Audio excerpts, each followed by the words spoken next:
So why have we chosen this topic?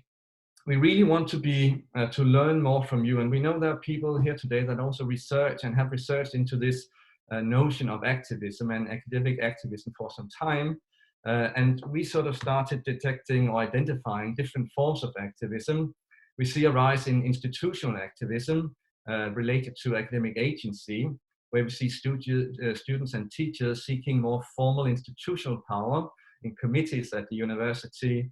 We see doctoral students, especially in Denmark, doctoral students have formed a quite strong union at Aarhus University across faculties and a national union as well, where they discuss well-being and career opportunities in the post-PhD life.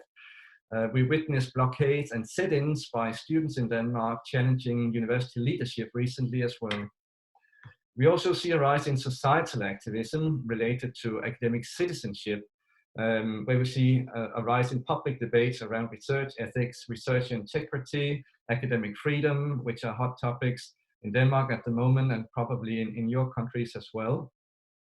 And societal activism is really about the responsibility that academics have towards the society they're part of, speaking up against fake news, also student protest movements, which one of our speakers today, Professor Nuran Davids, will address how student protests may escalate into violent conflicts as well.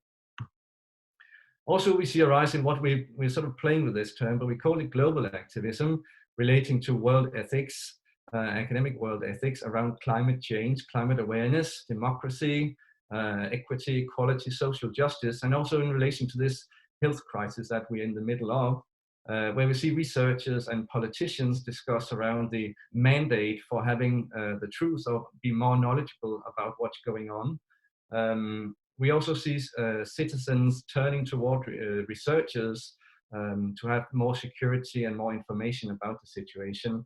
And what we've discussed a little bit in PaTHES as well is where are all the humanities and social sciences academics in this discussion? What is their role?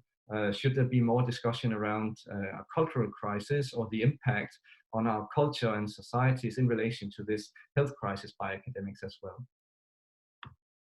And this is really what we want to discuss with you. What defines academic activism? We really hope to learn more from you during this webinar.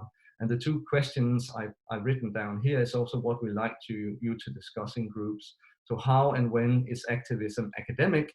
And when is it not just, but when is it another form of activism? What makes academic activism academic? And also what makes academic action activist? When is it just a regular academic practice or academic action, and when does it become a form of activism?